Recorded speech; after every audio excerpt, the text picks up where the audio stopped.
India tidak akan ketemu, di Hmm. Ramayananya India tidak akan ketemu. Jadi ini khas hasil kreasi ijtihadnya para wali. Jadi di antara strategi mereka dalam memasukkan nilai-nilai ajaran Islam ke masyarakat Jawa itu kan antara lain melalui budaya. Nah, salah satu jalannya adalah melalui cerita-cerita ini. Cerita-cerita wayang antara lain. Yang siang hari ini kita angkat yang sering sekali disinggung sehubungan dengan perjalanan spiritual manusia. Lakonnya Dewa atau Dewa Ruci.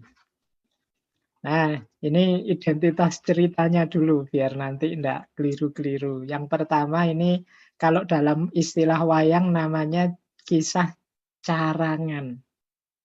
Jadi wayang itu ada dua, ada kisah yang pakemnya, ada kisah carangannya. Jadi kalau carangan itu berarti memang inovasi baru, tambahan-tambahan. Biasanya dari para wali. Nanti mungkin Bapak Ibu pernah dengar misalnya kisah Petruk dadi ratu misalnya. Itu tambahan. Punokawan itu tambahan-tambahan. Namanya cerita carangan. Biasanya di balik yang carangan itu ada misi, ada visinya. Perlu digali lebih dalam.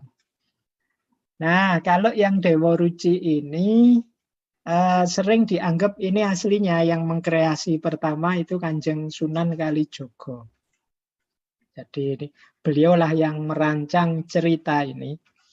Ini sebenarnya isinya banyak yang menganggap ini sebenarnya isinya suluk torekot yang puncaknya adalah Manunggaling Kawula Gusti.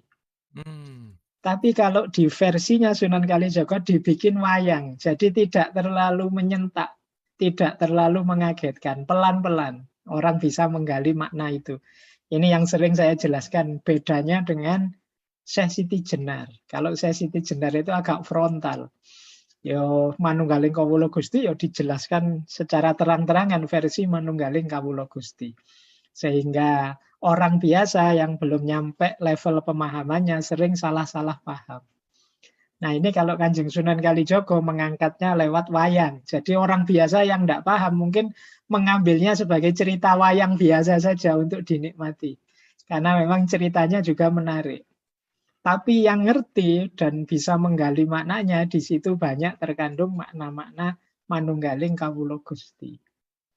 Nah, ini mirip kalau Bapak Ibu tertarik mengkaji Sunan Kalijogo, nanti ada satu serat yang juga ditulis oleh Sunan Kalijogo yang judulnya tentang Syekh Malaya, Syekh Meloyo. Sunan Kalijogo itu kan dikenal juga sebagai Syekh Malaya.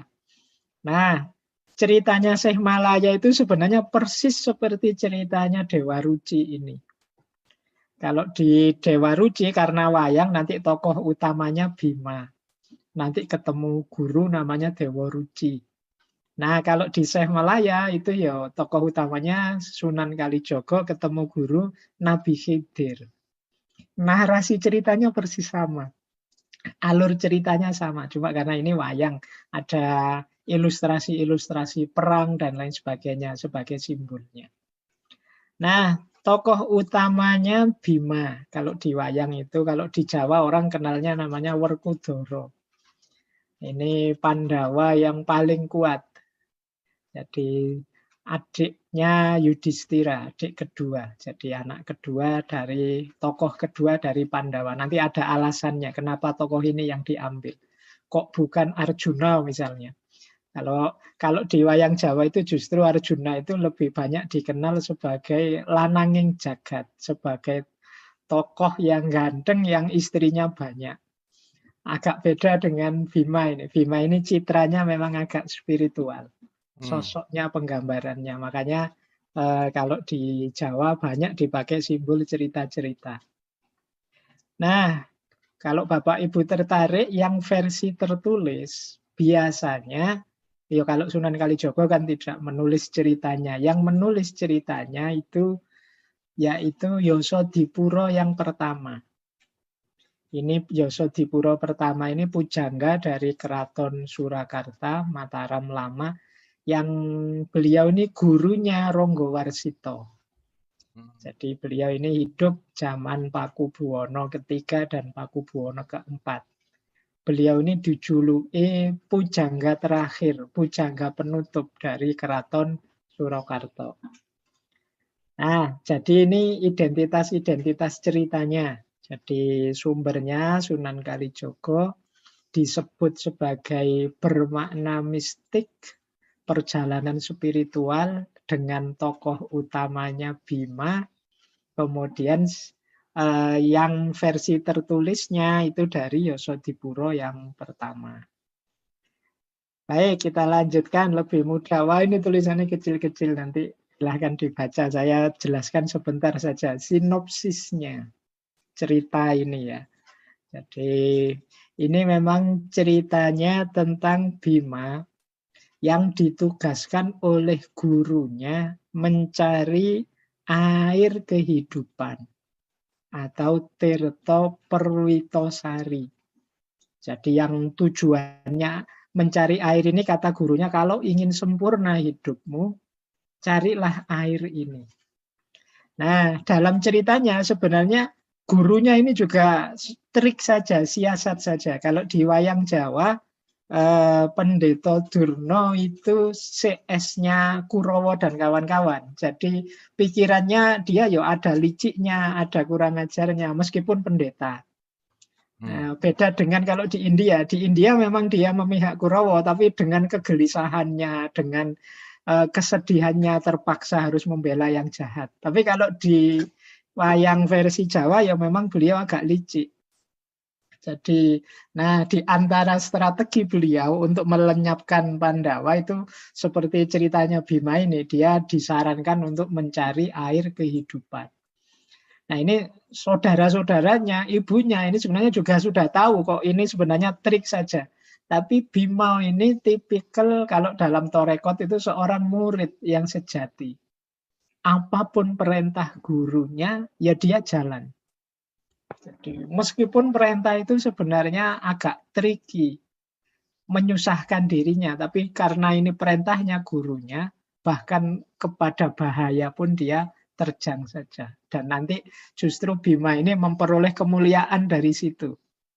Nah ini cara berpikir seperti ini adanya di dunia Torekot. Jadi pokoknya benar salah ya mursyid. Harus patuh sepenuhnya mursyid. Mungkin menurut logika kita tidak nyambung, tapi karena ini mursyidku ya aku ikuti saja. Nah ini gaya Torekot sebenarnya. Makanya ini analoginya Bima. Nah Bima ini kemudian pertama diperintahkan ke gunung namanya Reksomuko. Nanti setiap nama ada filosofinya. Kita jelaskan di belakang. Jadi pergi ke gua namanya Godomono di gunung Reksomuko. Tapi karena memang ini trik, sampai di sana malah dia tidak ketemu apa-apa. Malah ketemu dua raksasa. Namanya Rukmuko dan Rukmokolo. Ya biasa kalau dalam wayang ya ketemu raksasa berarti musuh dan terjadi pertempuran dan Bima menang. Nah saat dia setelah menang itu dia mendengarkan suara dari dewa yaitu Betoro Indra dan Betoro Bayu bahwa Bimo kamu harus kembali lagi ke istana, ke Astinapura karena air kehidupan itu tidak ada. Kamu dibohongi oleh gurumu, kamu balik saja. Nah, akhirnya Bimo kembali ke istana ketemu gurunya. Dia bilang, wah guru saya tidak ketemu air yang harus dicari.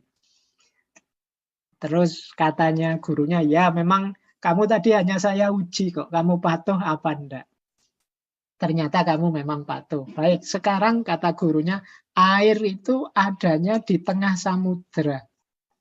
Silahkan kamu cari ke sana kalau ingin menemukan air kehidupan itu. Nah, Bima pun tidak pakai berpikir dua kali, langsung berangkat. Nah, ini juga menarik. Saudara-saudaranya, ibunya, semua orang juga tahu. Bahkan kalau mau berpikir sebenarnya Bima juga tahu bahwa itu trik dari gurunya.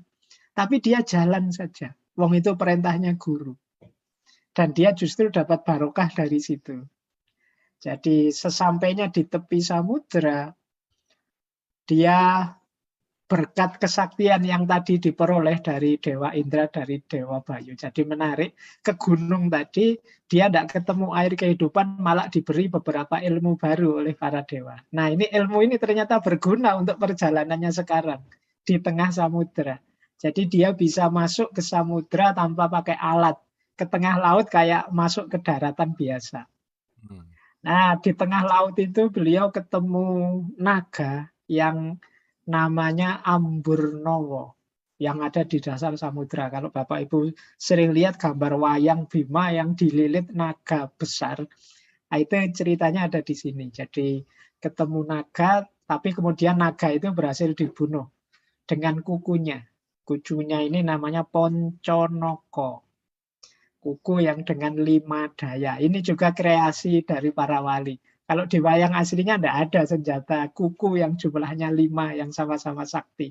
Itu nanti ilustrasinya hubungannya dengan sholat, dengan rukun Islam, dan lain sebagainya. Nah, akhirnya naganya bisa tewas. Saat itu setelah tewasnya naga, tiba-tiba Bima bertemu dengan seorang dewa yang sangat kecil. Besarnya mungkin setelapak tangannya saja, tapi bentuknya persis seperti dirinya. Namanya Dewa Ruci. Nah, Dewa yang sangat kecil ini kemudian menyapa Bima, bahkan kemudian menyuruhnya kalau kamu ingin mencari air kehidupan, masuklah ke dalam telinga kiriku. Nah ini Bima ini heran, lawang saya tinggi besar gagah seperti ini, sementara sampean kecil sebesar telapak tangan saya, kok disuruh masuk pakai lewat telinga lagi. Caranya gimana? Kata Dewa Ruci, sudahlah, masuk saja, tidak usah dipikir. Jadi nawa itu masuk saja, nanti ya kali engkau akan masuk dalam diriku, ada dalam diriku. Akhirnya Bima beneran, begitu niat untuk masuk, bersengaja masuk lewat telinga, memang terus masuk. Ada di dalam dirinya Dewa Ruci. Nah, di dalam dirinya Dewa Ruci itulah nanti banyak pelajaran-pelajaran yang didapat. Banyak makna-makna yang diperoleh oleh Bima. Itu yang nanti kita lihat ya siang hari ini. Ada pelajaran apa dari perutnya Dewa Mini, Dewa kecil yang namanya Dewa Ruci. Ini sebenarnya ilustrasi perjalanan ke dalam diri. Jadi kita kan sering ini berdiskusi tentang bahwa perjalanan sejati itu perjalanan ke dalam diri. Nah, para wali mengajarkannya dengan sangat unik. Ada cerita wayang yang Bima ketemu Dewa Ruci, yang sebenarnya dirinya sendiri versi sangat kecil. Baik, nah, sekarang kita lihat makna-maknanya dari Dewa Ruci ini. Kita lihat simbol-simbolnya. Setiap kata itu ada maknanya yang dalam dari cerita Dewa Ruci ini. Yang pertama, tujuannya dari cerita ini adalah Tirto Perwitosari. Ini yang dicari oleh Bima tadi. Jadi Tirto itu artinya air, Perwito itu artinya bersih, Sari itu intinya inti, artinya inti yang hakiki.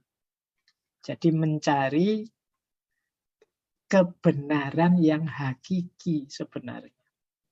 Jadi air, Perwito, Sari. Tidak cukup bersih tapi juga harus inti. Jadi tidak, ini seperti Perwito itu aspek lahiriahnya, Sari itu aspek batinnya. Jadi perjalanan yang mencari kebenaran lahir dan batin yang sejati. Jadi ini sebenarnya perjalanan menemukan hakikatnya hidup ini. Makanya dalam ceritanya Dewa Ruci ini perjalanan mencari kesempurnaan hidup. Nah, dari cerita itu ya maknanya air Perwitosari itu ilmu yang sejati, hakikatnya hidup, atau kalau pakai bahasa Jawa, sangkan paraning dumadi. Sangkan paraning dumadi itu asal usul dari segala hal, segala ciptaan. Asalnya dari mana, nanti menuju kemana.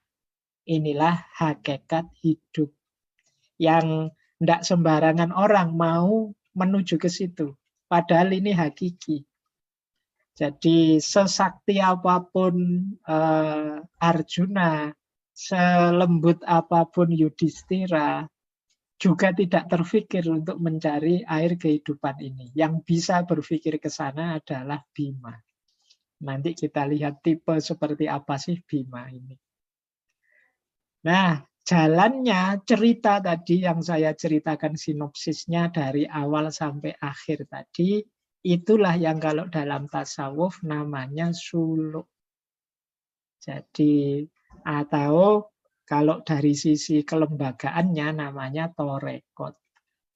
Jadi itulah yang dilakukan oleh para murid dalam menempuh perjalanan spiritual. Itulah yang dilakukan oleh Bima. Diawali dari kepatuhan total kepada guru. Jadi kalau dalam tasawuf itu ya memang titik pijak perjalanan pertama itu ada yang nuntun namanya guru. Bahkan secara agak mungkin agak sarkas, bahkan di situ guru yang setipe Pendeta Durna. Jadi ini semacam mengajarkan kita, tidak penting seperti apa gurunya. Apakah guru kita itu mungkin ada celahnya, ada cacatnya yang kita tidak tahu, tidak usah mikir ke sana. Kalau dia sudah kita tetapkan jadi guru, ya kita patuh saja. Loh, kalau nanti menipu saya gimana Pak? Ya kalau memang kita khawatir ditipu, jangan dijadikan guru. Kalau nanti dia jahat gimana? Ya kalau khawatir dia nanti bisa jahat, jangan jadikan guru. Begitu kita tetapkan jadi guru, kita punya kewajiban untuk patuh. Ini persis nanti ceritanya Nabi Khidir dan Nabi Musa.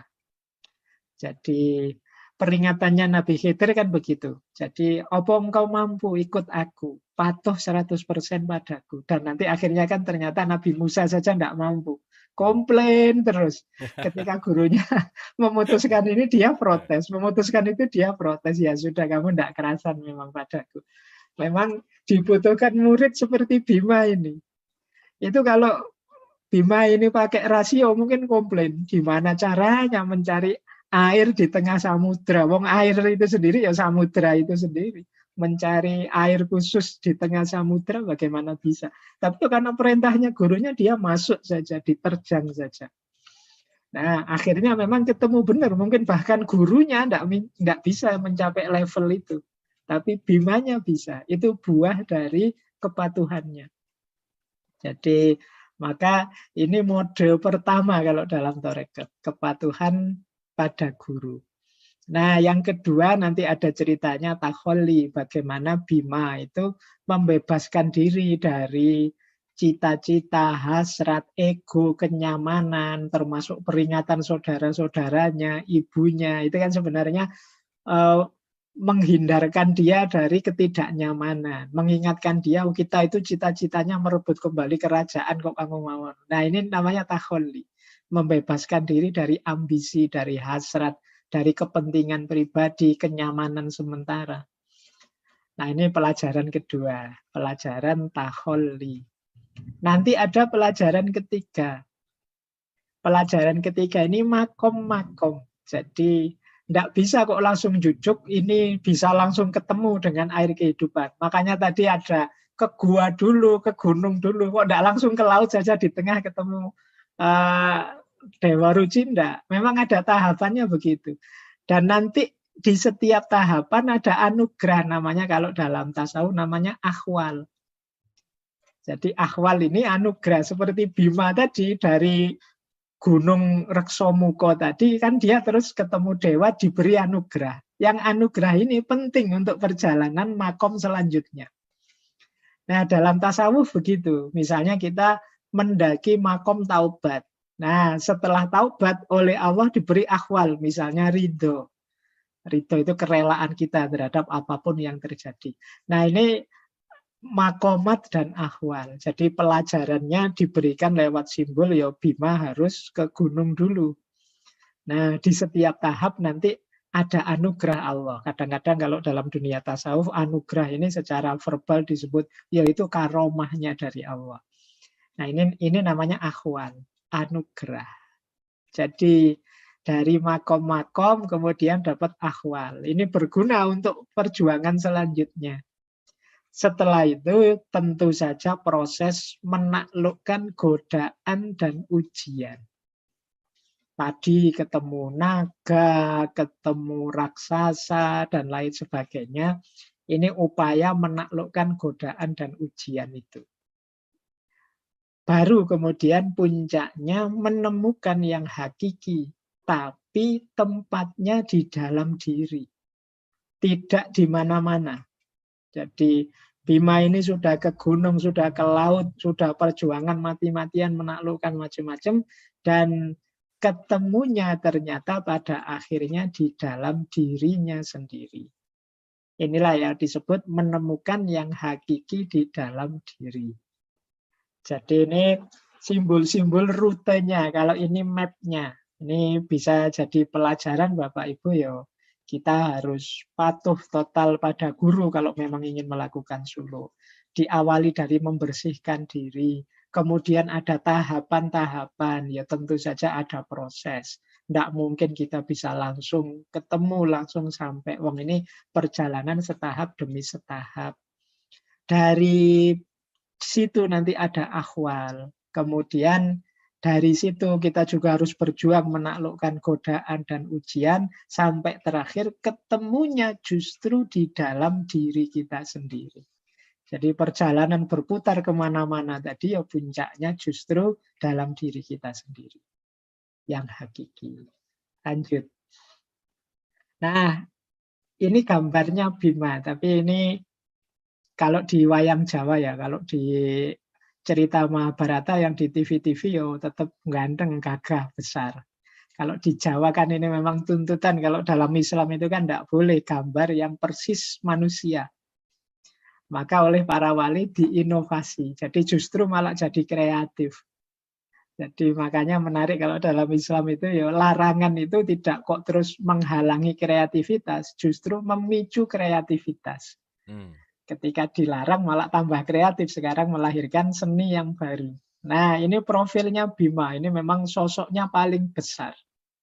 Jadi Bima ini kalau dalam cerita wayang Jawa ya satu-satunya wayang yang tegak, kokoh, dan dia tidak pernah sujud, duduk, tunduk pada siapapun. Jadi kalau saudara-saudaranya sungkem pada siapapun, dia tetap berdiri. Nah, ini memang oleh para wali dia dipakai sebagai simbol keistiqomahan tauhid.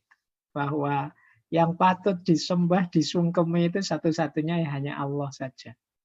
Nah, ini gayanya Bima. Kemudian bajunya Bima selalu pakai kain hitam putih, namanya kain poleng. Nah, seperti itu yang kayak buah catur itu kayak papan catur yang kotak-kotak hitam putih. Nah, ini sebenarnya melambangkan ketegasan. Ini kain poleng itu simbol kalau kita pakai dalil al-halalu bayyinun wal haramu bayyinun. Jadi tegas, yang halal jelas, yang haram juga jelas. Tidak abu-abu, jujur, tegas. Nah, ini pintarnya para wali. Jadi tidak ditunjukkan dalilnya, disimbolkan hanya pakai kain. Yang putih jelas, yang hitam jelas, dan itu ya enggak kok misah dua, separuh putih, separuh hitam, enggak. Campur. Jadi hitam putih itu berselang-seling. Kita dalam hidup selalu begitu. Antara yang hitam dan putih itu enggak kok tegas ini daerah putih, ini daerah hitam, enggak bisa. Jadi campur selang-seling. Jadi kadang setelah hitam kok tiba-tiba putih, setelah putih kok ada hitam lagi, dan itulah hidup. Tapi tegas. Jadi tidak kok terus jadi abu-abu semua. Jadi kalau abu-abu itu kan tidak hitam dan tidak putih. Tapi kalau ini ya hitam putih itu ada di mana-mana. Saling berselang-seling. Nah ini pelajaran dari kainnya Bima. Kemudian senjatanya kuku, namanya kuku Ponconoko. Tadi sudah saya sebut ya, ponco itu 5. Noko itu sebenarnya ya kuku, tapi maksudnya daya. 5 daya. Kalau ingin sakti ya kuku itu dipakai untuk kehidupan. Jadi dia bisa simbolnya sholat 5 waktu.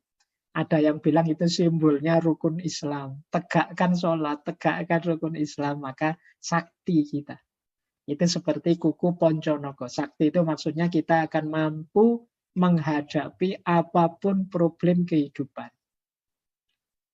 Nah, kemudian Bima juga punya kebiasaan ngoko. Ngoko itu ngomong Jawa kasar biasa. Kepada siapapun. Bahkan kepada raja-raja, orang yang dihormati seperti Krishna dan lain sebagainya. Dia ngomongnya Jawa kasar, ngoko. Kepada siapapun. Itu khasnya Bima. Jadi ini simbol egalitarian. Manusia, makhluk itu siapapun ya setara. Di posisi apapun setara. Karena satu-satunya yang di atas manusia itu Kholik. Tuhan. Jadi tidak boleh dia disekutukan dengan apapun. Nah ini gayanya Bima. Jadi untuk mengajarkan bahwa semua manusia, semua makhluk itu setara, dia disimbolkan oleh para wali kalau ngomong selalu ngoko. Kalau Bapak Ibu mendengarkan wayang, itu kalau pas Bima yang ngomong, meskipun di depan dewa, di depan Krishna, dia pakai bahasa ngoko. Nah, Bima juga terkenal pelindung keluarga, pelindung masyarakat, pahlawan, dan juga komitmennya pada kebenaran luar biasa. Jadi beliau berani berkorban demi kebenaran. Dalam banyak cerita nanti ada pengorbanan-pengorbanan Bima untuk kebenaran. Baik, jadi ini simbol dari karakternya. Jadi ini semacam kalau kita ingin menempuh jalan sufi, ya karakter simboliknya Bima. Jadi kita harus istiqomah, kita harus jujur dan tegas dalam kebenaran. Kita harus menegakkan perintah ibadah disimbolkan dengan kuku yang 5, Ponconogo. Kemudian bertauhid secara sungguh-sungguh, tidak menyekutukannya. Satu-satunya yang berposisi tinggi hanya Allah. Kemudian hidup dalam komitmen dan mencari kebenaran. Baik, ini simbolisme figurnya. Yang kedua, saya lanjut ya. Nah, ini simbol dan makna yang ketiga. Saya bilang tadi setiap nama di cerita Dewa Ruci itu ada maknanya. Misalnya, Bima ke Gunung Reksomuko. Rekso itu artinya memelihara, mengurusi, muko itu wajah. Jadi ke Gunung Reksomuko itu sebenarnya perintah untuk membersihkan diri dan mengendalikan diri. Jadi maka ritual awal kalau kita menempuh jalan spiritual ya harusnya kita membersihkan diri dulu dan mengendalikan diri. Mampu ngerem segala hasrat, keinginan, ambisi, dan lain sebagainya. Itu yang dalam cerita Dewa Ruci pakai istilah Gunung Reksomuko. Nah, nanti ada hutan, jadi sebelum masuk hutan itu kan, sebelum naik gunung kan melewati hutan. Hutan itu namanya Tikbrosoro. Tikbro itu prihatin, soro itu rasanya tajam, seperti pisau.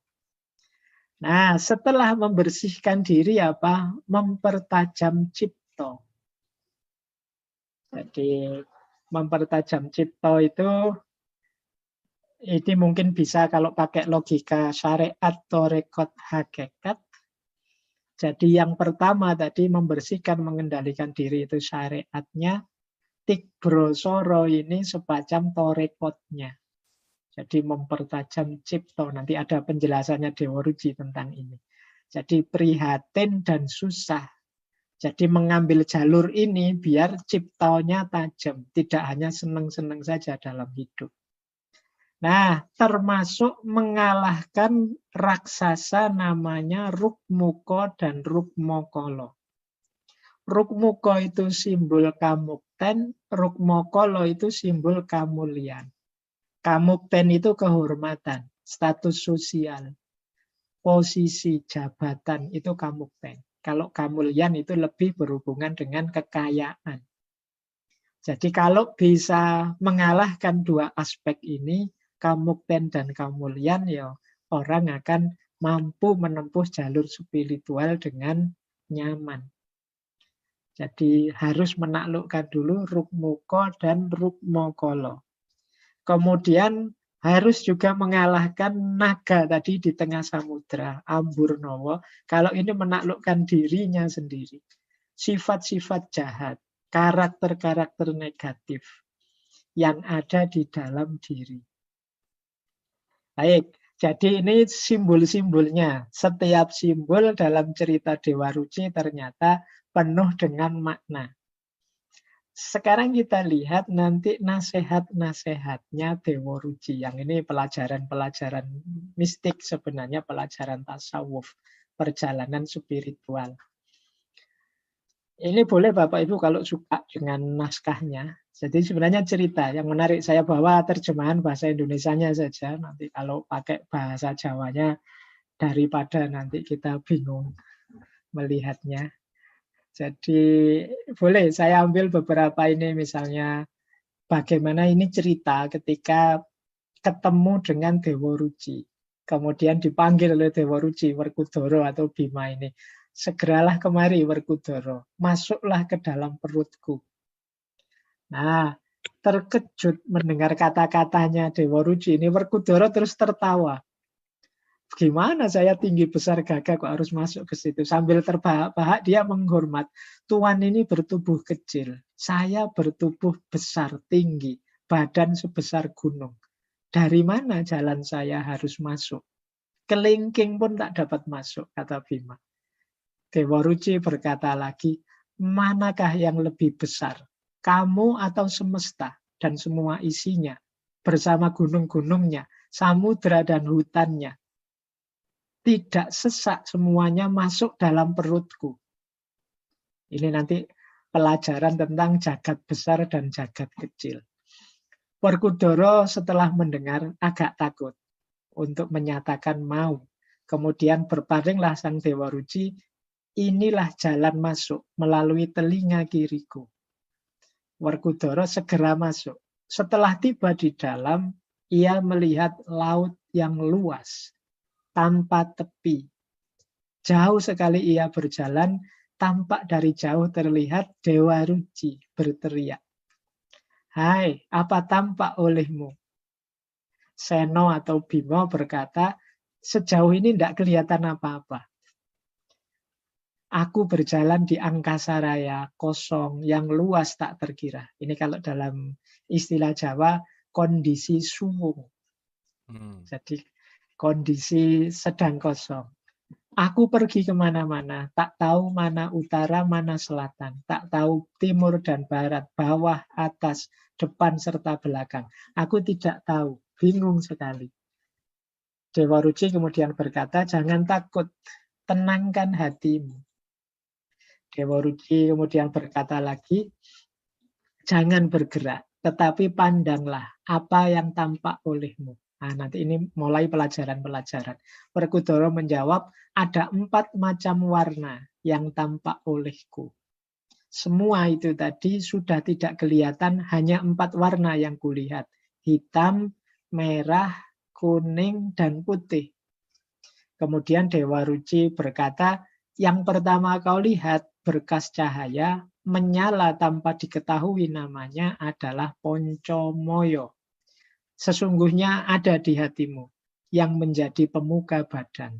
Sedangkan hati itu adalah yang disebut sifat yang tampak, yang menuntun ke arah sifat-sifat luhur yang merupakan hakikat sifat itu sendiri. Terus pelajaran-pelajaran. Nah, kita ringkas saja. Inilah pelajaran dalam perutnya Dewa Ruci, Bapak Ibu. Jadi apa yang dilihat? Jadi yang dilihat sebenarnya cahaya demi cahaya oleh Werkudara di dalam perut itu. Cuma dia tidak paham makna dari cahaya-cahaya ini. Yang pertama, dia melihat cahaya yang oleh Dewa Ruci disebut Poncomoyo. Ponco itu 5, maya itu ya sesuatu yang tidak sejati. Jadi ini sebenarnya simbol panca indera. Jadi pengetahuan yang diperoleh lewat panca indera. namanya Poncomoyo. Kata Dewa Ruci abaikan saja. Karena itu tidak sejati. Kita sering tertipu oleh penglihatan, kita sering tertipu oleh pendengaran. Jadi maka yang Poncomoyo ini nikmati tapi abaikan. Wong dia tidak sejati, lewati saja. Jangan berhenti di situ. Jangan berhenti di fisik. Masuk lebih dalam. Nah, begitu masuk lebih dalam, ketemu 4 warna. Yang pertama warna hitam, yang kedua warna merah, yang ketiga warna kuning, yang keempat warna putih. Nanti dijelaskan oleh Dewa Ruci, warna hitam itu simbol nafsu yang lawamah. Jadi dalam diri kita itu ada nafsu yang warnanya hitam. Nafsu lawamah itu adalah orientasi hidup yang berlawanan dengan kebaikan. Jadi kalau ada orang kok keinginan atau cita-citanya buruk, saya bercita-cita untuk menghancurkan masyarakat, saya bercita-cita untuk merusak dia, dan lain sebagainya. Itu sebenarnya diri kita diselimuti oleh nafsu lawamah yang warnanya hitam. Ini vibrasi aura yang kita sebar ke sekeliling itu aura yang warnanya hitam. Jadi ini lawan dari kebaikan. Nah, ada yang kedua, warnanya merah. Ini simbol dari nafsu amarah. Beda dengan yang pertama. Kalau yang pertama ini jelas negatif. Cuma yang kedua ini simbol keinginan. Cuma ketika dia tidak terkendali, keinginan itu warnanya merah, namanya amarah. Ambisi, keinginan yang tidak terkendali, dengki, agresif. Sehingga orang kemudian tidak waspada hidupnya. Ini warna merah, nafsu amarah. Jadi kalau yang pertama ini hitam, orang yang sepenuhnya negatif. Kalau yang kedua ini amarah. Kalau orang diliputi ini itu sebenarnya orang yang dikendalikan oleh keinginan, hasrat, ambisinya. Sehingga kadang dia jatuh pada agresif, nyerang orang lain, dengki, dan lain sebagainya. Nah, ada lagi yang ketiga, warna kuning. Kalau warna kuning ini simbol dari nafsu sufiyah. Nafsu sufiyah itu kejelekan atau kerusakan tapi tidak terasa karena lembut. Kenapa lembut? Didukung oleh pikiran. Jadi orang yang diselimuti oleh pikiran tapi orientasinya buruk, kejelekan. Jadi pikiran yang menuntun kita pada keburukan itu nafsu sufiyah. Warnanya kuning. Kan kadang-kadang ada orang itu jahat, jelek, tapi punya saja alasan untuk mendukung kejelekannya, kejahatannya. Ini namanya nafsu sufiyah. Nah, yang keempat baru yang warnanya putih. Yang warnanya putih inilah nafsu mutmainnah. Jadi hati yang tenang. Segala tindakannya mengarah pada kesucian, keselamatan, kebahagiaan, kebijaksanaan, dan lain sebagainya. Jadi ini dunia mental kita, Bapak Ibu, dunia batin kita. Jadi manusia itu kalau mengikuti Dewa Ruci ini ada 3 lapisan diri. Yang pertama lapisan fisik Poncomoyo tadi, yang kedua lapisan 4 warna ini. Ini kita sebenarnya setiap hari sibuk dengan 4 warna ini, mengendalikan diri, pikiran kita, hati kita, orientasi hidup kita. Nah, kalau memang kita benar-benar bisa menguasai, jatuhnya pada yang mutmainnah. Nah, puncaknya ada pada diri kita yang paling dalam. Ini dalam diri yang paling dalam itu Bima melihat ada 1 nyala, tapi 8 warna. Nah, ini menarik. Jadi, nyalanya 1, tapi pendaran dari nyala itu kemana-mana ada 8 warna. Nah, ini nanti yang pelajaran yang berhubungan dengan yang kita kenal sebagai manunggaling kawula Gusti kalau dipakai bahasa Jawa. Bahwa hakikat segala sesuatu itu hakikatnya ya cuma 1. Nyala tadi. Kita itu bagian dari pendaran warna tadi. Jadi kita itu hanya bayangan, bukan cahaya. Yang cahaya, yang sejati, yang menyala tadi. Kita itu tidak hakiki. Ada kita itu ada yang pinjaman saja dari yang maha ada. Yang pada saatnya kita juga tidak akan ada lagi. Satu-satunya yang ada hanya Tuhan saja, Allah saja. Nah ini pelajaran puncaknya nanti Bima dalam dirinya Dewa Ruci. Jadi satu nyala dengan 8 warna. Baik, jadi ini makna-makna di perut. Tapi setelah itu kemudian Dewa Ruci juga memberikan banyak wejangan kepada Bima. Banyak nasihat. Jadi ini inventaris saya beberapa nasihat dari Dewa Ruci pada Bima. Jadi ada ini menata akhlak dulu, menata batin kita dulu. Jadi yang pertama rilo, legowo, nerimo. Jadi kalau ini rela, ridho kalau bahasa Arabnya. Kita ridho menerima apapun yang terjadi. Rilo itu dari masa lalu, legowo di masa kini, nerimo tentang apapun nanti yang terjadi di masa depan. Jadi rilo, legowo, nerimo. Kemudian yang kedua, anurogo. Anurogo itu rendah hati, jangan sombong. Tetap kita merasa bahwa kita itu masih banyak kurangnya, masih banyak kelemahannya. Yang ketiga, eling. Eling itu selalu ingat pada Tuhan. Jadi hidup yang selalu merasa dalam pengawasan Tuhan. Jadi ini namanya eling terus. Ini akan mengendalikan hidup kita jadi sangat baik. Kalau bahasa sufinya murokobah. Itu eling. Kemudian santoso. Santoso itu kenyamanan saat melakukan kebaikan.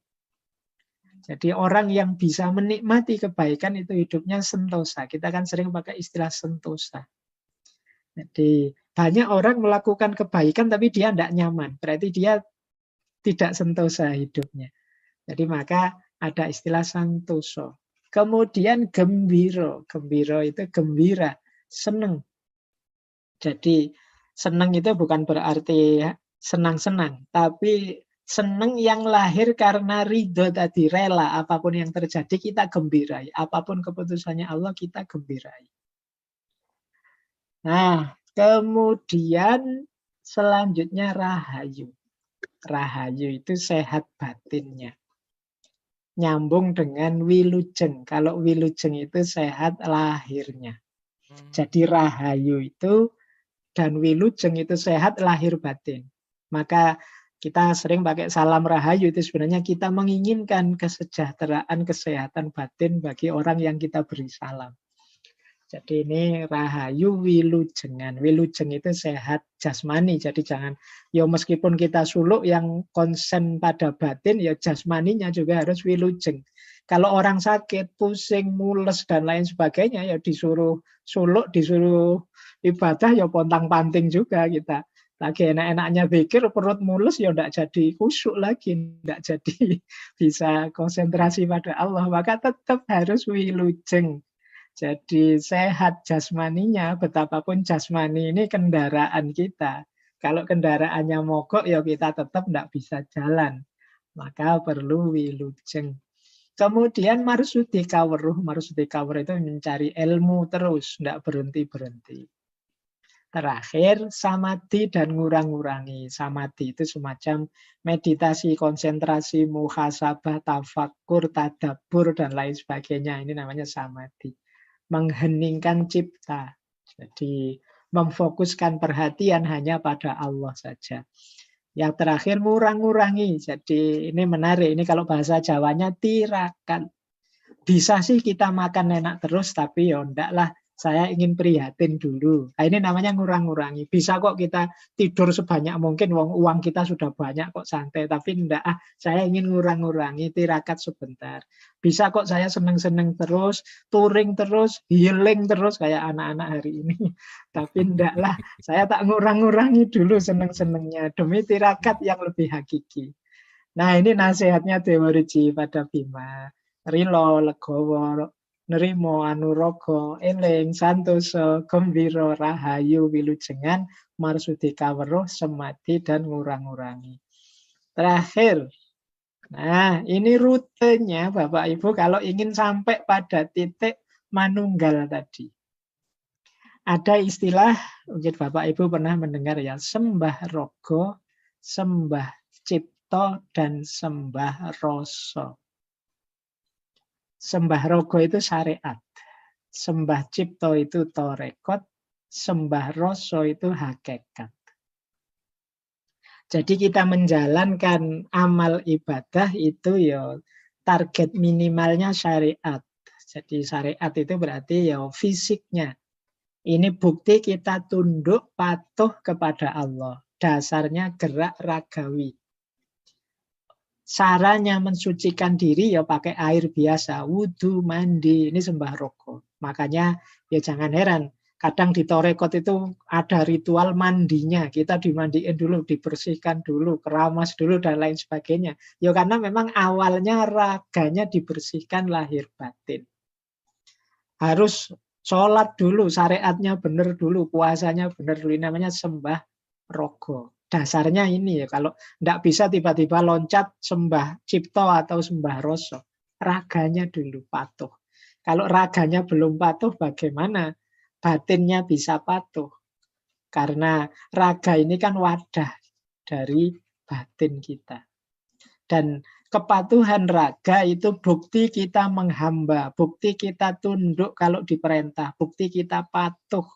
Bukti kita harmoni diri dan harmoni dengan sesama. Jadi ini namanya sembah rogo. Terus sembah cipto. Kalau sembah cipto ini hubungannya dengan torekot. Cara bersucinya takholli. Membersihkan diri, memerangi hawa nafsu. Jadi tidak berhenti di formalitas fisik, tapi juga masuk ke dalam makna-makna dari apa yang dilakukan. Misalnya sholat. Ya sholat ya secara syariat seperti rukun dan syaratnya sholat. Tapi kemudian masuk ke dalam makna. Menghayati maknanya. Sehingga kemudian saat sholat kita juga fokus pada aku ini membaca Fatihah misalnya. Sudah belum sih kandungan Fatihah ini aku jalankan dalam kehidupan. Sudah benar sih aku ini mensucikan Allah di setiap detik hidupku kok bilangnya subhanallah rabbiyal azimi, subhanallah rabbiyal a'la. Sudah benar sih iya karena butuh wa iya karena nasta'in. Apa benar aku itu selalu satu-satunya yang ku sembah Allah dan yang ku minta tolong Allah. Dan lain sebagainya. Ini namanya sembah cipto atau torekot. Tidak hanya menjalankan ibadah, tapi juga menegakkan ibadah dalam hidup kita sehari-hari. Sehingga kalau sholat akan membuahkan pasti tanha anil fahsya wal mungkar. Membuat kita tercegah dari perbuatan keji dan mungkar. Itu kalau sholatnya nyampe ke level sembah cipto ini. Tapi kalau hanya sembah rogo syariat ya masih banyak orang yang sholatnya rajin tapi ya korupsinya juga lancar, tapi ya bohongnya, bikin hoaxnya juga tidak berhenti-berhenti, tapi rajin sholat. Nah ini namanya levelnya masih sembah rogo. Haji sih, tapi begitu pulang kok terus jadi sombongnya luar biasa. Nah ini sembah rogo, belum masuk ke sembah cipto. Jadi makna dan arti dari ibadah belum hidup dalam kehidupannya. Nah, ada lagi puncaknya yang ketiga, yaitu sembah rasa. Kalau ini sudah hakikat. Jadi, kalau ini tidak sekedar masuk makna-makna dan hubungannya dengan kehidupan keseharian, kalau sembah cipto ini masih berkaitan dengan dunia sehari-hari, tapi kalau sembah rasa ini sudah masuk ke ranah ilahiyah. Cara bersucinya sudah dengan melepaskan diri dari keinginan-keinginan duniawi. Nah, ini sudah sembah rasa. Jadi kalau yang cipto tadi kan memerangi hawa nafsunya. Kalau ini sudah melepaskan diri dari keinginan-keinginan duniawi. Yo, mudahnya orang yang sudah sembah rasa, ini misalnya sholat. para wali ada istilah misalnya sholat daim. Sholat daim itu orang yang batinnya sholat terus-menerus. Tidak hanya yang 5 waktu ini saja.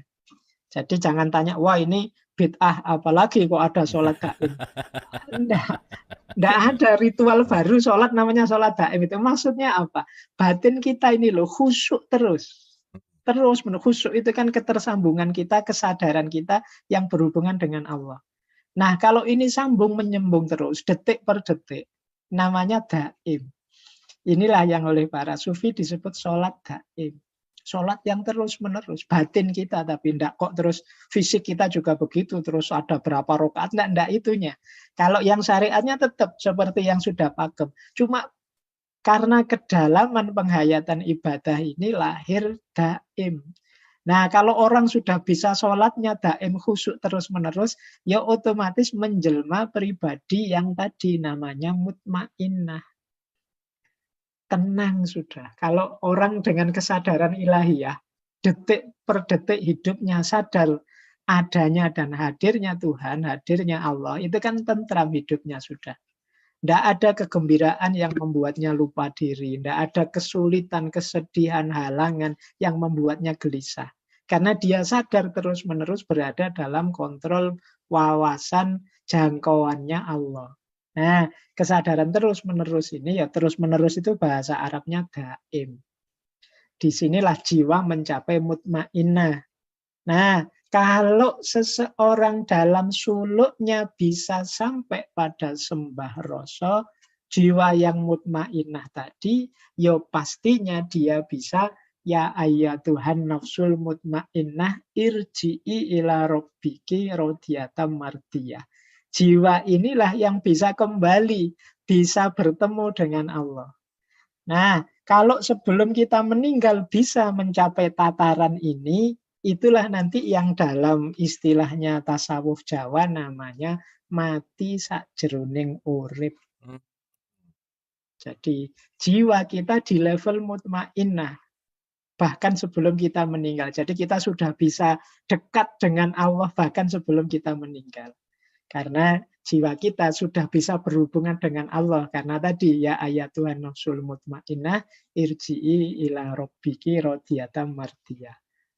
Nah, jadi 3 proses ini ya syariat, tarekat, hakikat yang nanti mendapat buah makrifat yang mati sakjroning urip yang dalam bahasa tasawuf nanti namanya makrifat, hulul dan lain sebagainya, wahdatul wujud dan lain sebagainya.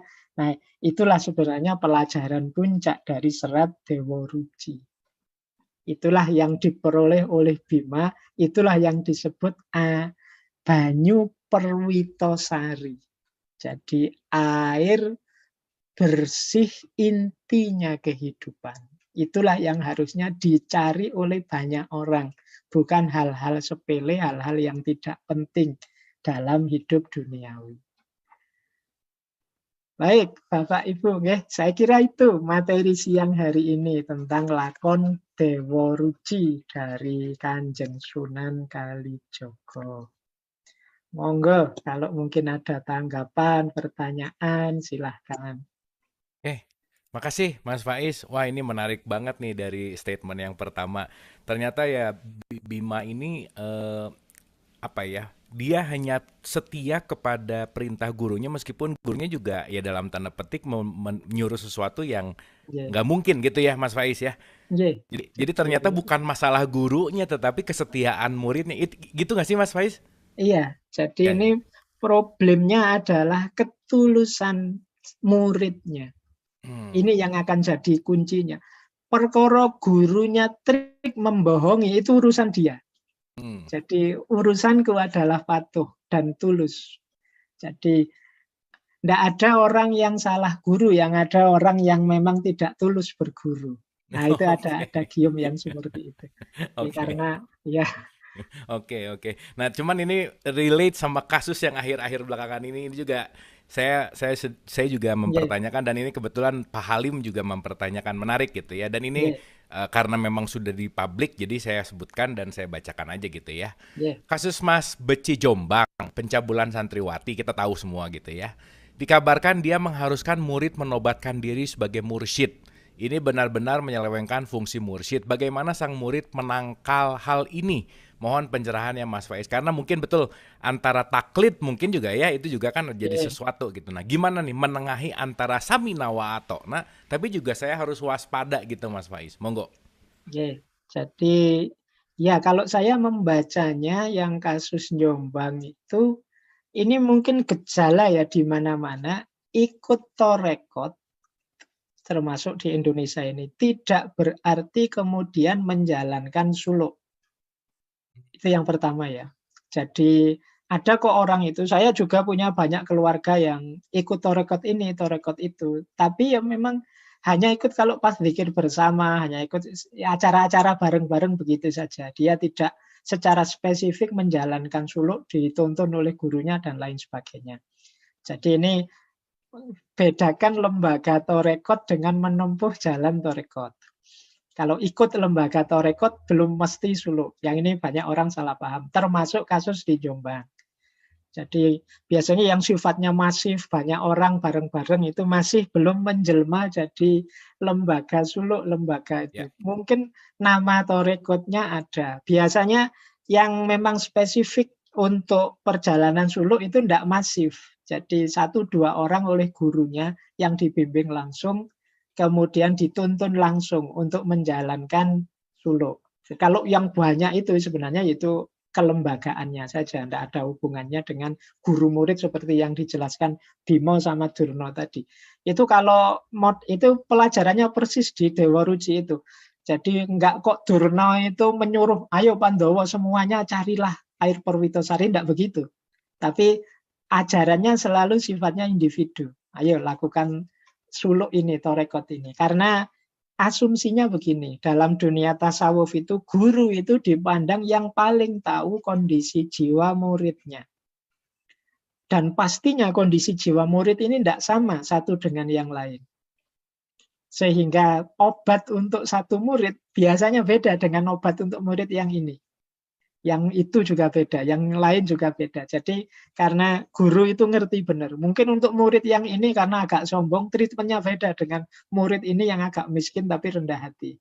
Nah ini nanti begitu cara berpikir dalam dunia torekot. Maka kalau kasus santri Jombang tadi, saya belum berani menyebut bahwa itu relasi guru murid sebagaimana dalam dunia tasawuf.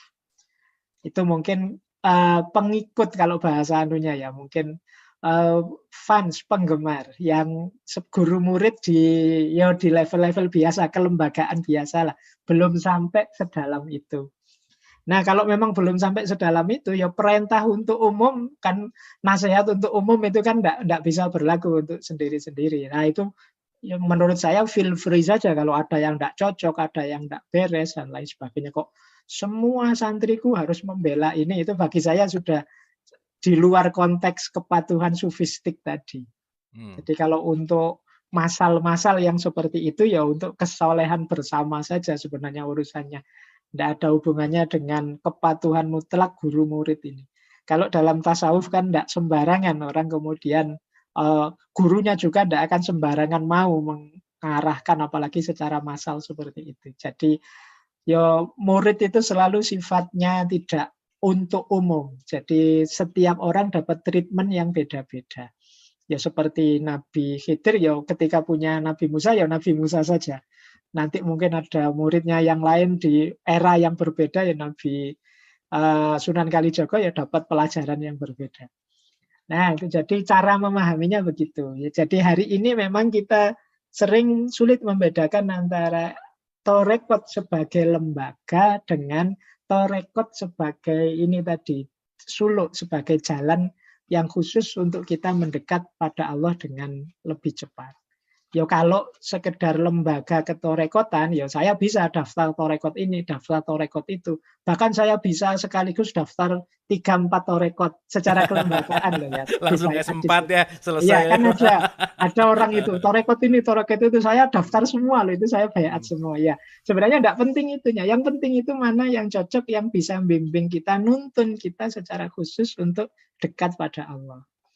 Nah, maka ya untuk kasus Jombang tadi bagi saya ya sekedar orang yang daftar ikut di lembaga itu. Jadi tidak bisa dibaca seperti guru murid dalam torekot yang seperti kita jelaskan pagi siang hari ini antara Bima sama Dewa Ruci, antara Musa sama Khidir. Tidak persis seperti itu. Jadi maka ya kalau tidak cocok ya dikritik saja. Kalau tidak ada yang tidak sesuai ya kalau saya dikritik saja. Urusannya tidak di situ. Nah, kalau mursyid yang individual tadi memang kadang-kadang perintahnya aneh-aneh. Tapi khusus untuk satu orang ini saja yang dia jadi muridnya. Untuk yang lain normal-normal saja, biasa. Sebagaimana ilmu-ilmu biasa yang lurus mungkin ngaji untuk masyarakat umum ya biasa saja. Tapi khusus untuk satu orang ini, saya beberapa kali ngalami bertemu dengan aulia yang semacam ini. Saya pernah satu ketika itu berkunjung ke salah seorang wali, pulangnya saya sendiri yang ditahan. Yang lain silahkan balik, naik mobil seperti yang lain. Mas Faiz, tolong nanti pulangnya jalan kaki ya. Loh, itu kan ngeri. Jadi sendirian disuruh jalan kaki, itu kan ngeri. Jadi treatmentnya memang beda. Pasti di balik itu ada niat, ada ambisi, ada pelajaran tertentu yang harus saya ambil. Nah itu gayanya guru sufi, tidak mungkin untuk semuanya, itu tidak mungkin, pasti hanya untuk dari orang ke orang, itu guru mursyid. Jadi mungkin mulai kita bedakan ya antara lembaga ketorekotan dengan torekot yang memang suluk menempuh jalan mendekat pada Tuhan. Ya, saya kira itu Mas Abu untuk memperjelas persoalannya. Mungkin kalau case ini lebih kayak kalau di grup band kayak grupis kali ya Mas Faiz, ya fans gitu ya. bukan mursyid sama murid, bukan gitu ya. Oke. Matur suwun Mas, terima kasih. Ini dari Mas Arga. Mungkin ini lebih ke cerita lebih ke Mahabharata. Jadi Mas Faiz izin tanya, boleh ceritakan sejarah Sunan Kalijogo belajar cerita Mahabharata dari mana ya? Terima kasih. Nah, gimana tuh Mas Faiz? Jadi Sunan Kalijogo itu wali yang asli Indonesia. Wali-wali yang lain itu kebanyakan sanatnya, silsilahnya nyambung sampai ke nabi-nabi, sampai ke Timur Tengah, sampai ke tokoh-tokoh besar.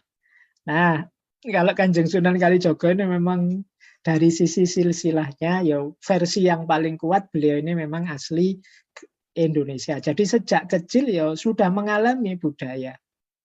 Wayang Indonesia itu kan sebelum Islam datang kan ya sudah kuat Hinduismenya, Buddhismenya. Jadi tradisi wayang itu sudah ada sejak zaman dulu.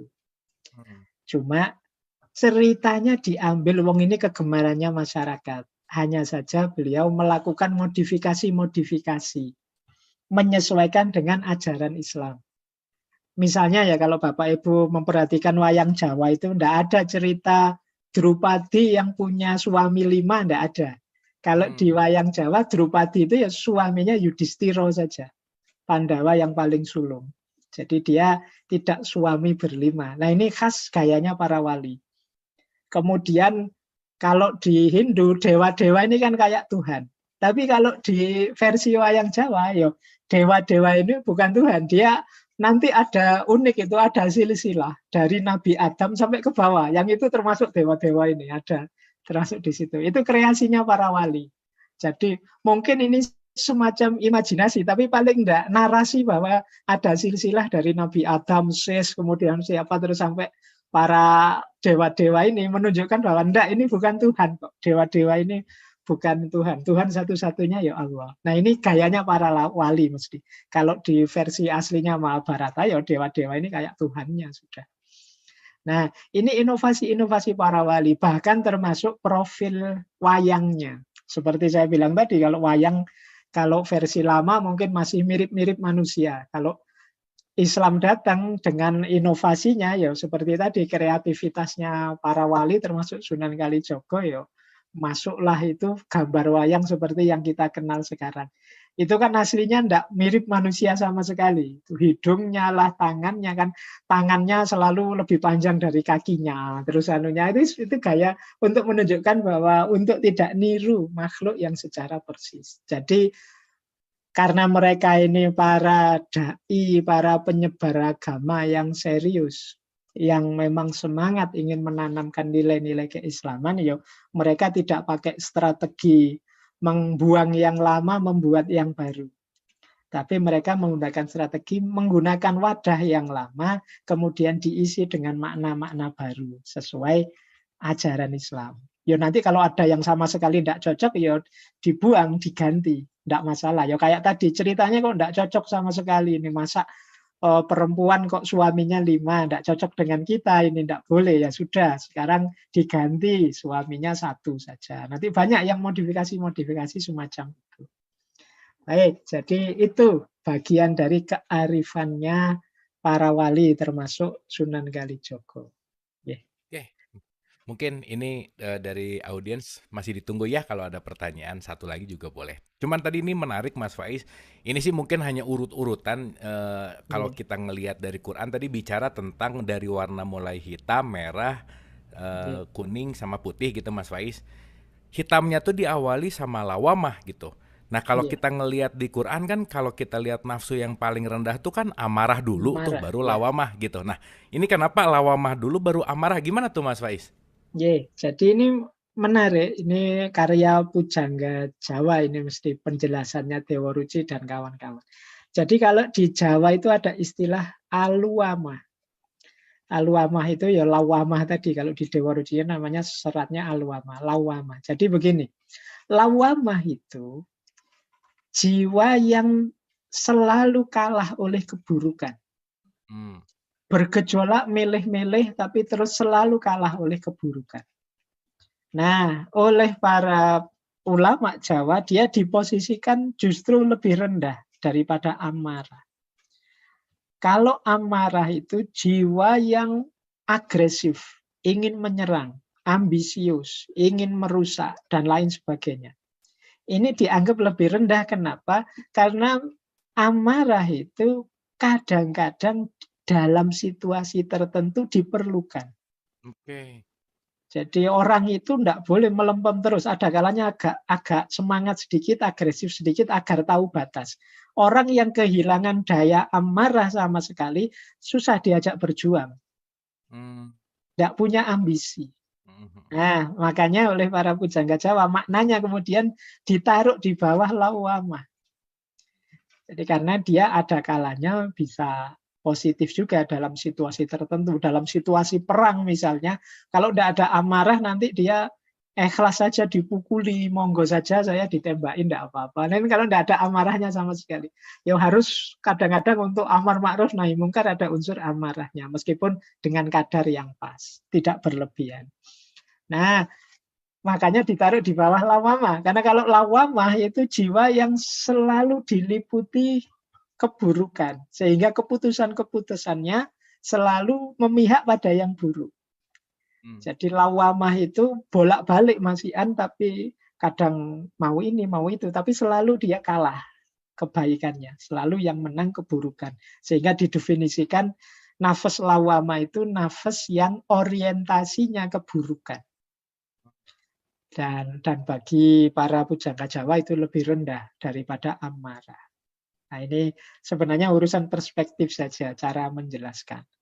Jadi bedanya kalau di Imam Ghazali dan kawan-kawan kan memang yang paling rendah itu amarah. Tapi kalau di sini lawamah.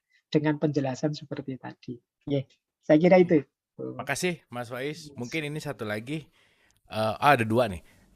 Tapi ini cuma mau konfirmasi kayaknya. Dewa Ruci ini sama dengan Nabi Hidir bukan? Satu. Yang kedua, terkait nafsu-nafsu mohon Mas Faiz Fedar mengenai kareping rosoning karep, termasuk bagaimana cara niteni.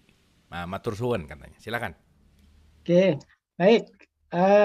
Yang pertama tentang Nabi Khidir dan Dewa Ruci. Jadi Dewa Ruci ini tokoh fiktif, simbolik. Jadi yang mengajarkan pandangan-pandangan sufistik Sunan Kalijogo. Nah, selain Dewa Ruci, seperti tadi saya bilang, ada serat yang juga ditulis Sunan Kalijogo ya tentang Syekh Malaya, atau ada yang membaca Syekh Meloyo. Ini ketika Sunan Kalijogo diperintah oleh gurunya Sunan Bonang untuk ke Mekah. Tapi karena satu halangan kapalnya terdampar di satu pulau namanya Pulau Upih di Malaysia dekat Johor itu. Saya tahun berapa itu pernah ke sana. ada petilasannya, peninggalannya ketika Sunan Kalijaga berdakwah di sana. Nah, di sana kabarnya Sunan Kalijaga ketemu guru. Nah, kalau di Serat Syekh Meloyo ini, gurunya itu Nabi Khidir. Jadi beliau diwejam, dididik oleh Nabi Khidir, berbagai wawasan kesufian.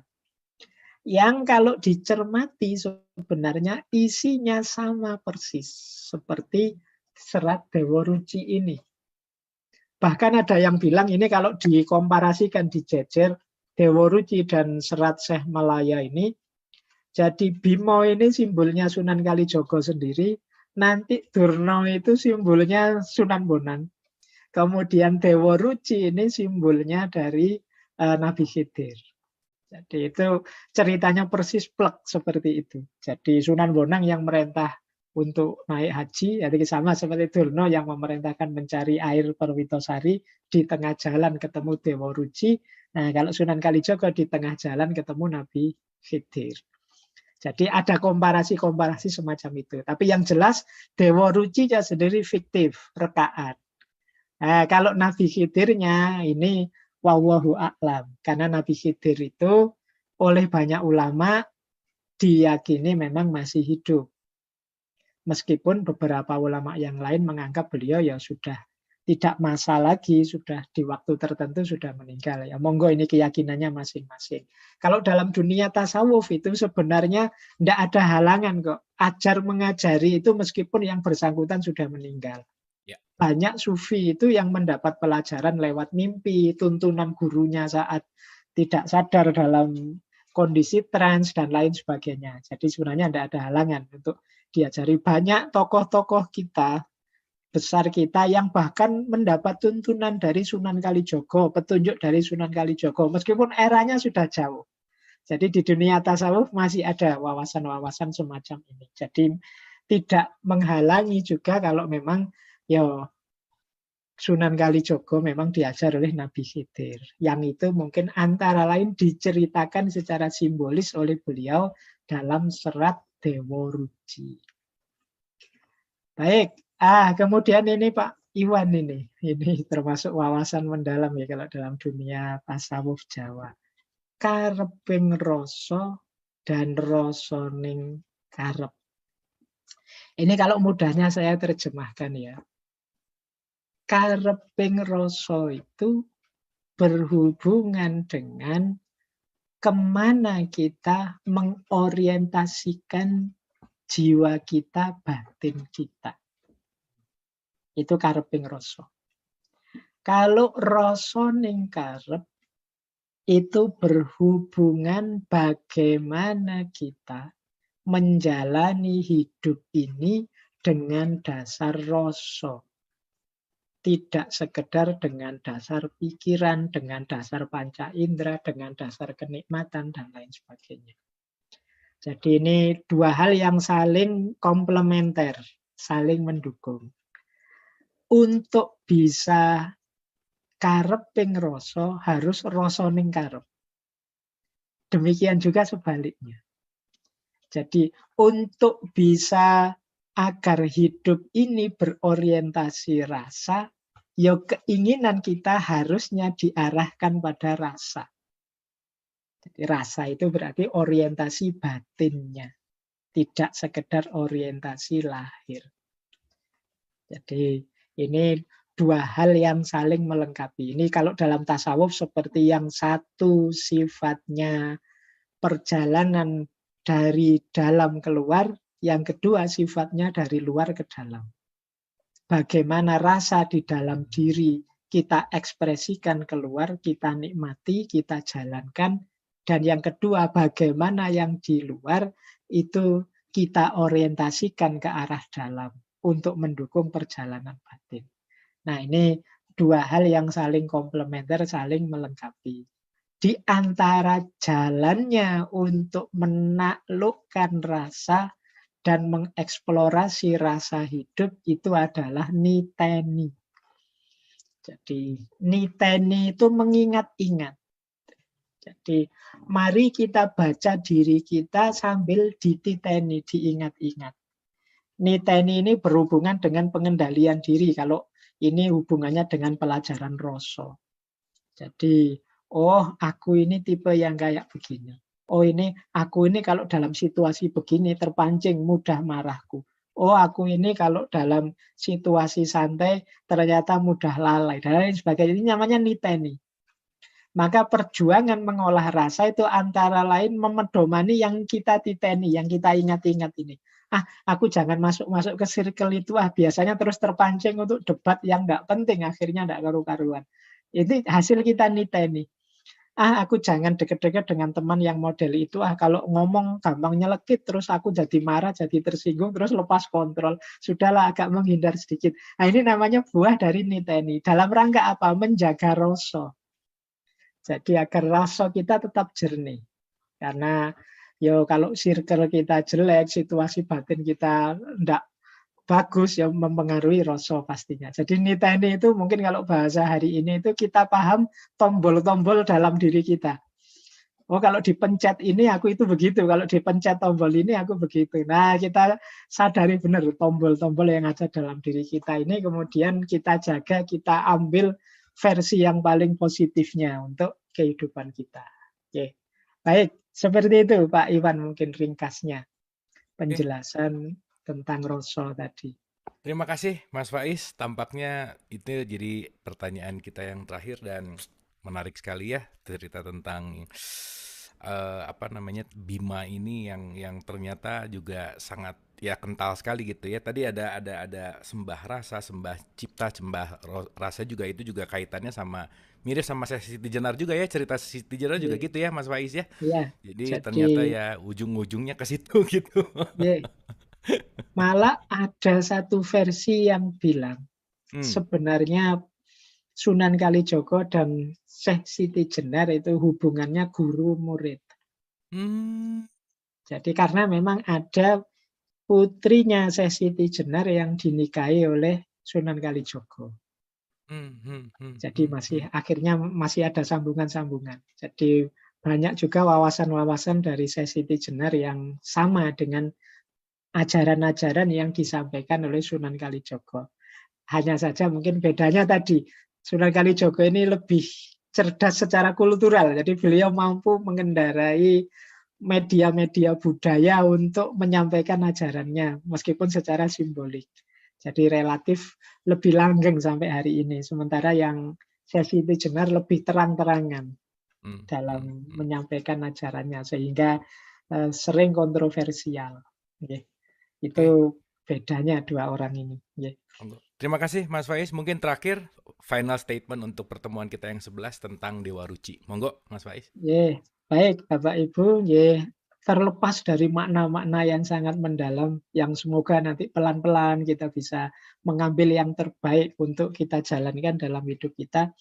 Paling tidak siang hari ini kita bisa mengambil pelajaran kearifan, kebijaksanaan para ulama seperti Sunan Kalijogo dalam zaman dulu dalam mengintegrasikan idealisme keagamaannya dalam budaya-budaya yang dekat dengan masyarakat.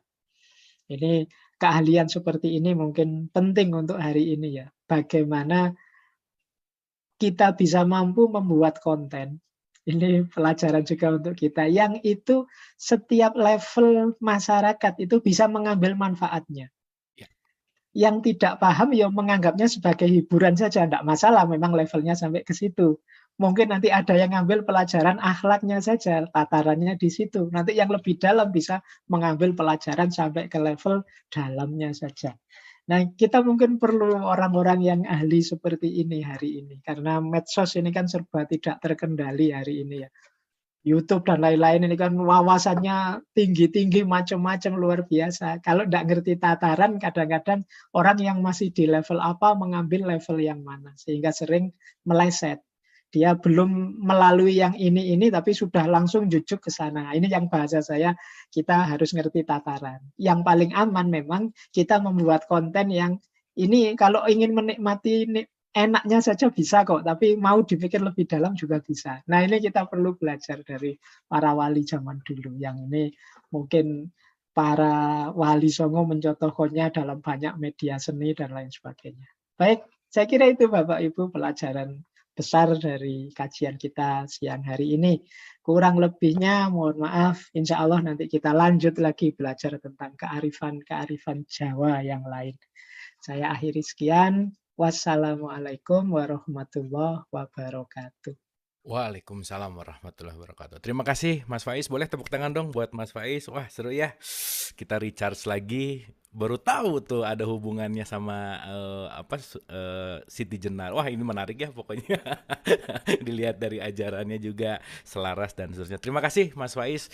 Makin gemes dan makin penasaran gitu ya. Ternyata wah banyak deh wisdom-wisdom yang sangat-sangat dalam. Betul tadi kata Mas Faiz, sedalam-dalamnya juga tetap bagaimana kita juga harus bijaksana dalam menyampaikannya, karena kalau kita ngikutin bahasa para nabi dan rasul kan menyampaikan dengan bahasa kaumnya gitu ya, bagaimana menerima manfaat dari apa yang disampaikan. Terima kasih Ibu dan Bapak, juga terima kasih atas kebersamaannya siang hari ini. Semoga bermanfaat. Kita akan ketemu di kajian yang berikutnya. Insya Allah nanti akan dijadwalkan lagi. Seperti biasa nanti Ibu Sri juga nanti akan memberikan